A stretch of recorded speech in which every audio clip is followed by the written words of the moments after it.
Assalamualaikum, selamat malam kepada Bapak Abdul Syukur beserta teman-teman. Kami dari kelompok 8 akan mempresentasikan mengenai pembentukan dan pembubaran RIS. Lanjut.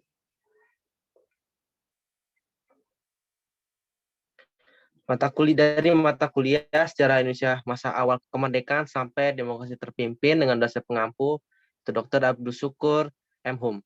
Lanjut. Dengan anggota kelompok, saya sendiri Masa Kristiono dengan NIM 140361920, Indah Alfia Septiani dengan NIM 140361957, dan Tony Adam Marcelino dengan NIM 140361917. Boleh dilanjut? Oke, jadi pembahasan kita antara lain mengenai pembentukan RIS, lalu ada pembubaran RIS dan pemberontakan dampak pembubaran RIS. Ada APRA, Andi Aziz, dan RMS. Lanjut. Pembentukan RIS. Oke, lanjut. Ya. RIS merupakan Republik Indonesia Serikat atau disingkat dengan RIS, yang merupakan sebuah bentuk negara yang dibentuk di Indonesia dan yang terbentuk menjadi uni atau negara bagian. Nah, jadi awalnya mengapa ada RIS itu pertama kali ditetuskan oleh negara Pasundan dan negara Indonesia Timur yang merupakan negara bentukan Belanda, tetapi mereka memiliki hubungan dekat dengan Republik Indonesia dan mereka ingin membuat suatu negara yang berbentuk serikat untuk mempersatukan Indonesia. Lanjut. Timeline pembentukan RIS yang lain, yang pertama ada Konferensi Inter-Indonesia dilakukan di Jakarta dan Yogyakarta pada bulan Juli 1949, di mana perwakilan dari negara Indonesia Timur, perwakilan negara Pasundan, dan Republik Indonesia berkumpul di Jakarta dan Yogyakarta untuk membahas mengenai rancangan awal tentang Republik Indonesia Serikat. Nah, hasil dari pertemuan Konferensi Inter-Indonesia ini dibawa ke Den Haag, yaitu di Konferensi Meja Bundar, yang dilakukan pada Agustus sampai November tahun 1949. Nah, tepatnya pada tanggal 29 Oktober di daerah Swiss-Nehen itu dilakukan sebuah penyerahan secara sementara dari Belanda ke Republik Indonesia Serikat, dan itu peresmian dari RIS itu sendiri yang secara sementara, lalu dilanjutkan dengan pada tanggal 27 Desember tahun 1949 diadakan penyerahan kedaulatan secara resmi Hindia Belanda kepada Republik Indonesia Serikat setelah sudah terpilih presiden dari RIS, yaitu Insinyur Soekarno dengan menteri-menterinya, dan Perdana Menteri juga yang terpilih adalah Muhammad Hatta. Itu. Lanjut. Ya, seperti saya tadi bilang bahwa hasil dari persetujuan Konferensi Inter-Indonesia ini dibawa oleh delegasi Indonesia ke KMB atau Konferensi Meja Bundar. Nah, setelah hasil KMB diumumkan, dilakukan pengesahan konstitusi RIS oleh KNIP yang menjadi tindak lanjut persetujuan konstitusi RIS oleh delegasi Indonesia dan delegasi BFO, yaitu negara buatan Belanda, di Swiss-Nehen pada 29 Oktober tahun 1929. Lalu dilakukan pertemuan wakil-wakil pemerintah RI dengan pemerintah negara atau daerah bagian, serta pertemuan KNIP dengan DPR masing-masing negara atau daerah bagian di Jakarta. Lanjut. Ya, dengan disahkannya konstitusi RIS ini, maka RIS terbentuk dan memiliki wilayah yang terdiri dari 16 bagian. Seperti yang kita lihat, ada Republik Indonesia, ada negara Indonesia Timur, negara Pasundan yang termasuk juga distrik federal Jakarta, ada negara Jawa Timur, negara Madura, negara Sumatera Timur, negara Sumatera Selatan, Jawa Tengah, Bangka, Belitung, Riau, Kalimantan Barat, daerah besar, daerah Banjar, Kalimantan Tenggara, dan Kalimantan Timur. Lanjut. Nah, ini adalah tabel pemimpin-pemimpin inti dari RIS itu sendiri, dengan Presiden RIS yaitu Insinyur Soekarno, Perdana Menterinya adalah Dr. Muhammad Hatta yang berangkat sebagai Menteri Luar Negeri seperti yang kita di sini. Lanjut. Untuk pembubaran ini akan disampaikan oleh rekan saya Tony Adam Marcelino. Waktu yang tepat dipersilakan. Oke, terima kasih kepada Marcel atas pematerinya tadi. Maka materi selanjutnya akan saya jelaskan, yang di sini adalah pembubaran RIS atau Republik Indonesia Serikat. Next slide. Nah, di sini ada faktor-faktor yang melatar belakangi pembubaran dari Republik Indonesia Serikat.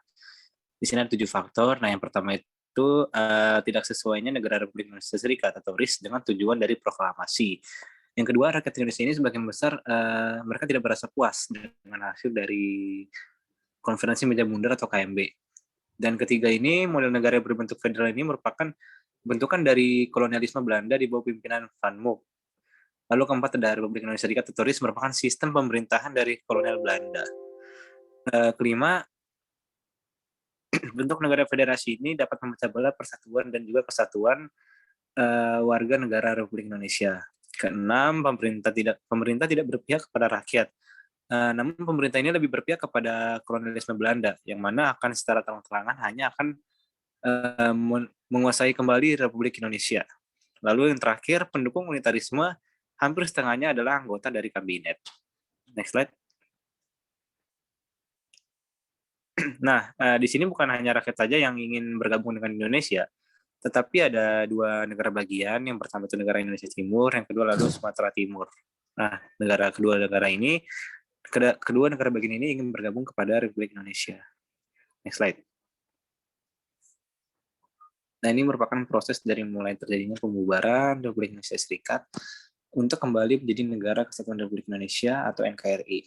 Nah, yang pertama ini, pemerintahan Republik Indonesia Serikat beserta parlemen-parlemen yang ada di dalamnya itu tidak memiliki hak dan juga kewenangan untuk pembubarannya, karena untuk merubah bentuk suatu bentuk negara itu memerlukan undang-undang dan juga tidak bertentangan dengan bentuk sebelumnya, yaitu keserikatan atau Republik Indonesia Serikat. Yang kedua, dibentuk sebuah RUU atau rancangan undang-undang yang mana kemudian diserahkan kepada DPR atau Dewan. Nah, yang ketiga ini hampir semua negara-negara bagian yang dipelopori oleh negara Madura dan negara Jawa Timur itu telah bergabung kepada Republik Indonesia, kecuali adalah negara bagian Barat dan juga Sumatera Timur. Next slide.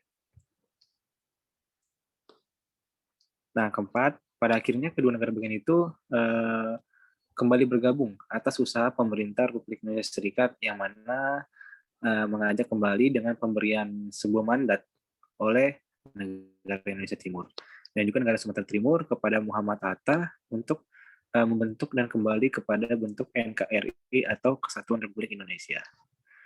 Nah, yang kelima, diawali dengan konferensi bersama antara pemerintah RIS, Republik Indonesia, dan negara Indonesia Timur, maka dilaksanakan pada tanggal 13 Mei pada tahun 1950 untuk pertama kalinya. Lalu keenam, konferensi kedua dilaksanakan pada tanggal 19 Mei 1950 yang mana menyetujui bahwa pembubaran Republik Indonesia Serikat dan pembentukan Negara Kesatuan Republik Indonesia atau NKRI, yang mana sesuai dengan cita-cita masyarakat Indonesia yang terdapat pada Proklamasi Kemerdekaan Republik Indonesia pada tanggal 17 Agustus 1945. Next slide. Nah, ketiga ada pemberontakan dampak pembubaran RIS.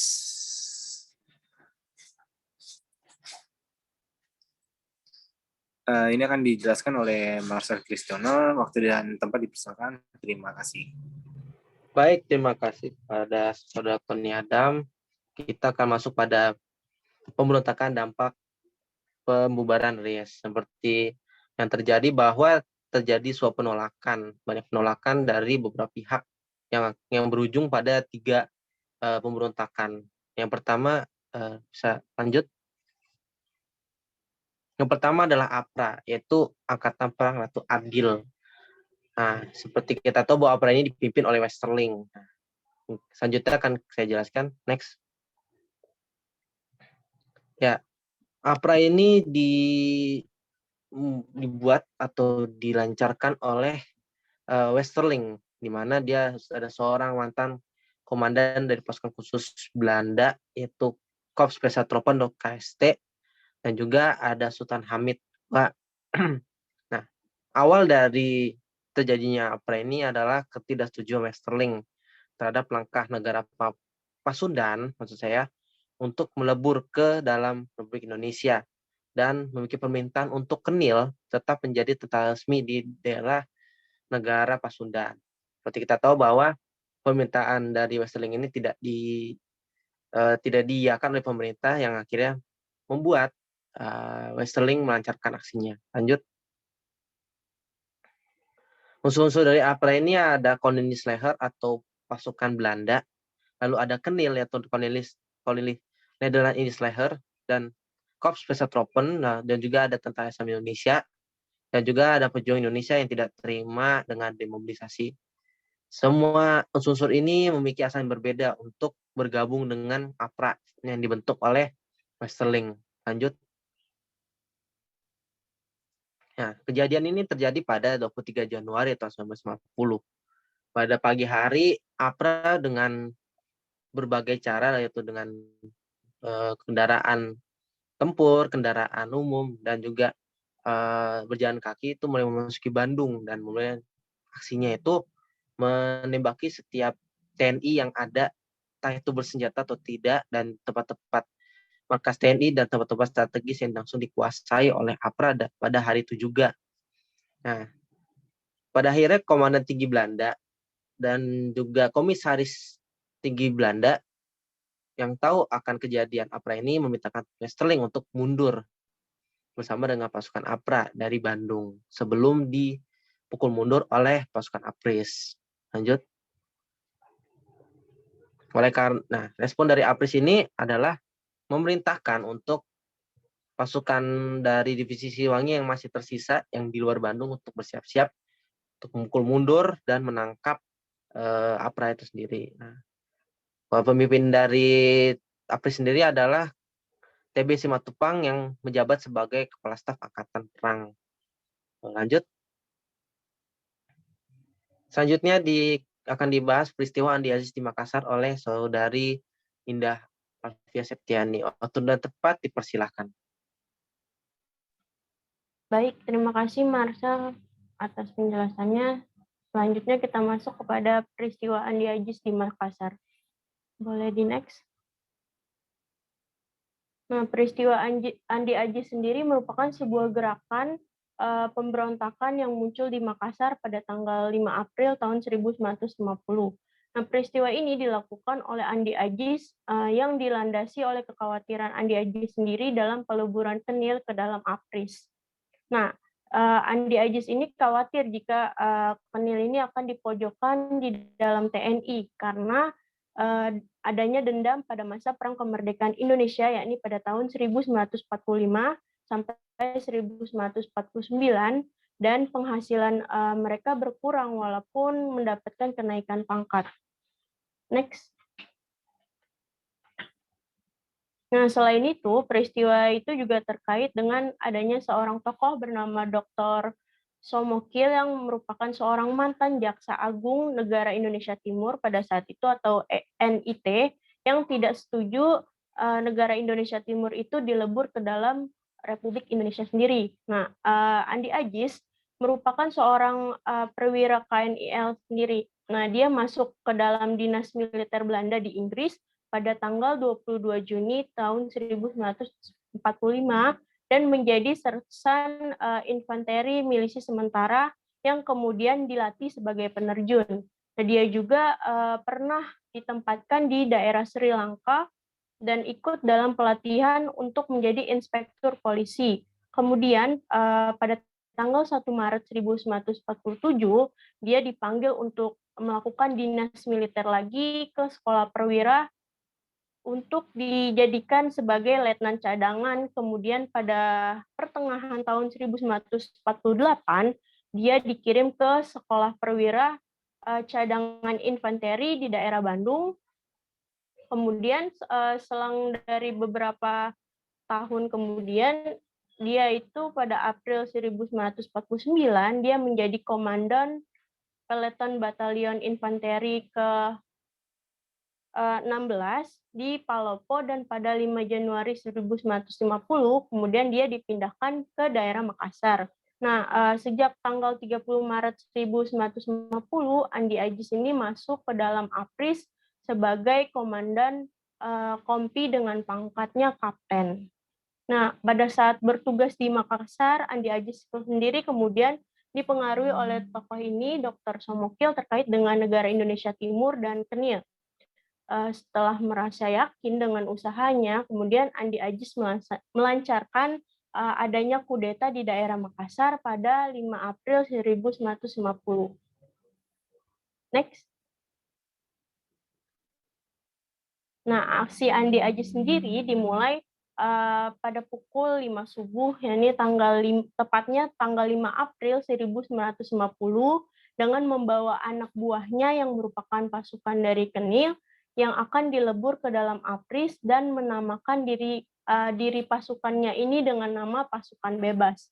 Nah, mereka ini kemudian mulai menyerang markas APRIS yang berada di daerah Makassar tersebut.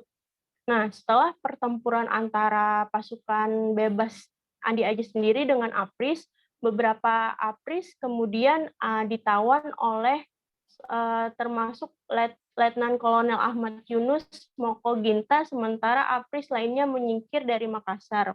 Nah, selain itu, mereka juga mulai memberikan tuntutan kepada APRIS dan pemerintah RIS untuk membatalkan pendaratan Batalion APRIS pimpinan Mayor Hafi Worang ke Makassar dari Jawa. Nah, karena peristiwa tersebut, Perdana Menteri Negara Indonesia Timur, yakni Insinyur PD Diapari, kemudian mengundurkan diri karena dia merasa tidak setuju dengan tindakan Andi Ajis sendiri. Nah, kemudian setelah dia mengundurkan diri, pemerintahannya dipegang oleh kabinet baru yang setuju atau pro terhadap Republik Indonesia di bawah pimpinan Insinyur Putehena dan wali negara negara Indonesia Timur yang bernama Sukawatini. Kemudian dia mengumumkan bahwa negara Indonesia Timur ini bersedia dilebur ke dalam Negara Kesatuan Indonesia pada tanggal 21 April 1950. Nah, sementara pemerintah RIS merespon dengan memberikan ultimatum kepada Andi Ajis pada tanggal 8 April 1950 untuk menyerah dengan tenggat waktu 4x24 jam dan menyelesaikan pemberontakan di Makassar. Tetapi oleh karena Andi Ajis terlambat untuk datang ke Jakarta, maka pada akhirnya Andi Ajis sendiri ditangkap oleh pihak APRIS. Lanjut.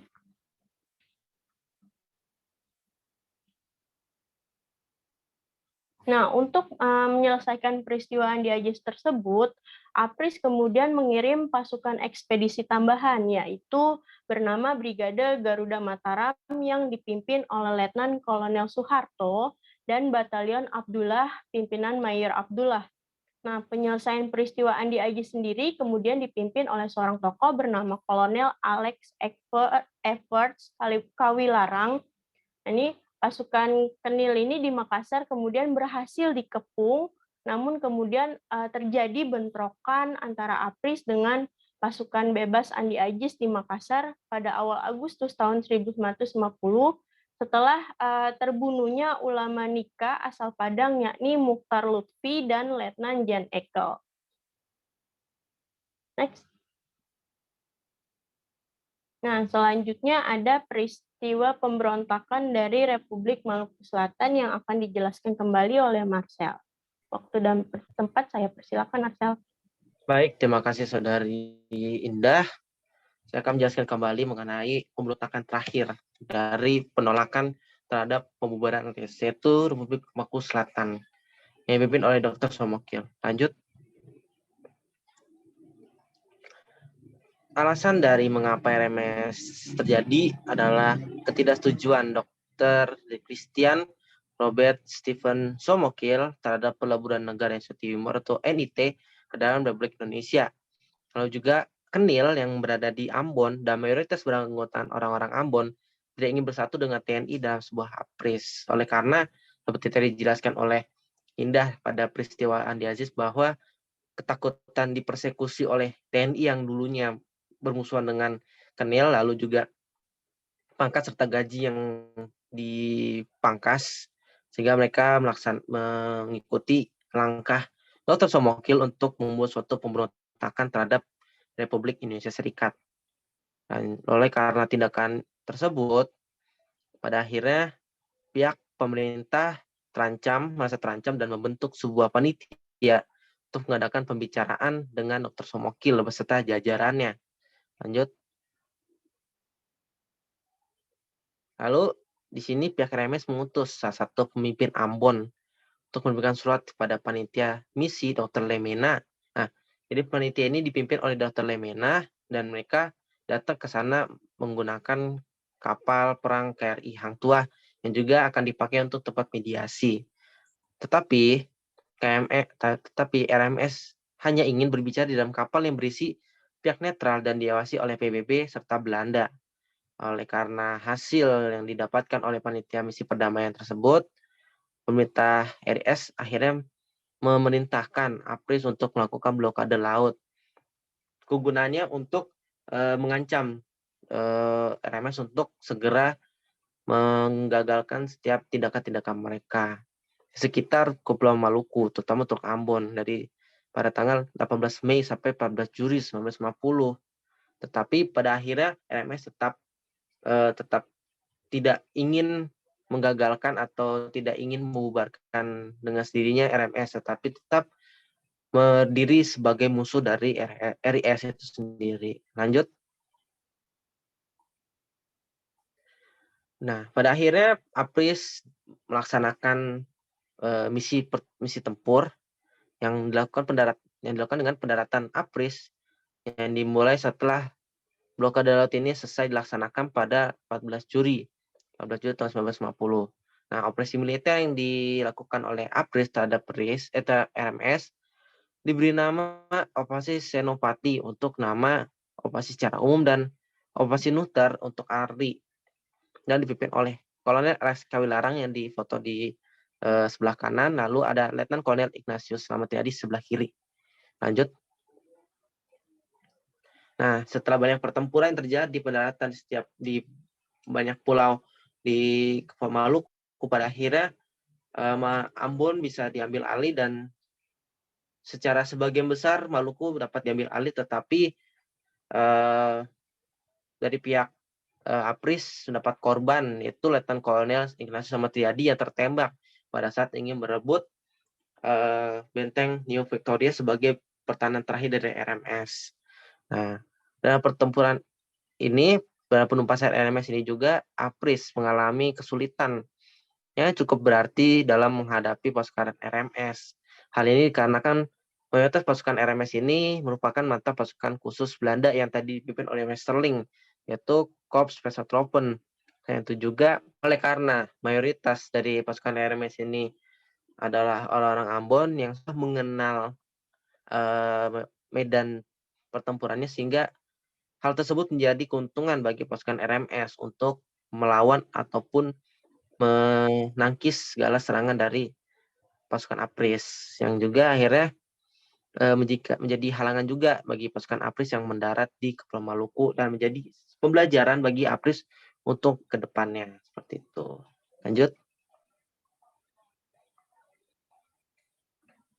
Nah, ini referensi yang kami pakai. Mungkin itu saja yang bisa kami sampaikan. Kurang lebih mohon maaf. Assalamualaikum warahmatullahi wabarakatuh.